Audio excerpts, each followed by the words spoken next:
జాను స్పృహ తప్పి పడిపోవడంతో జై జానుని హాస్పిటల్కి తీసుకెళ్తాడు. హాస్పిటల్ బెడ్ పైన జానుని పడుకోబెట్టగానే డాక్టర్ చెకప్ చేసి ఆక్సిజన్ పెట్టి వచ్చి జైతో మాట్లాడుతూ ఉంటుంది. తన నర్వస్ సిస్టమ్ బ్రేక్ డౌన్ అయింది. తను ఏదో షాకింగ్ విషయం చూసిందో విన్నదో మరి, అందుకే టెన్షన్లో బ్రేక్ డౌన్ అయిపోయింది అని అంటూ జైకి చెప్తూ ఉంటుంది డాక్టర్. అవునా అని షాక్ అవుతాడు జై కూడా. ఇక ఇంటికి వెళ్తాడు జై.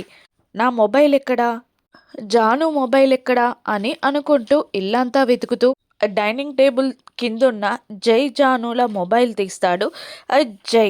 దాంతో ఒక్కసారిగా మొబైల్ ఓపెన్ చేయగానే రాత్రి జాను చూసిన వీడియోసు ఫొటోసు అన్నీ జై కంటపడతాయి. జై ఇంట్లో సీసీటీవీ కెమెరాస్ పెట్టడం, తన పక్కన విశ్వాని పడుకోబెట్టడం, అజ్ఞాత వ్యక్తి గురించి జాను తెలుసుకుందని, తన నిజ స్వరూపం జాను ముందు బయటపడిపోయిందని జై తెలుసుకుంటాడు. దాంతో షాక్ అవుతాడు. పక్క నుండి పని మనిషి ఇదంతా చూస్తూనే ఉంటుంది.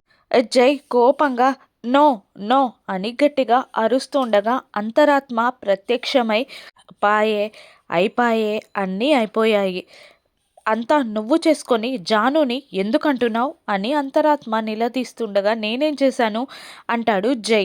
ఇంట్లో సీసీ కెమెరాలు ఎందుకు పెట్టావు?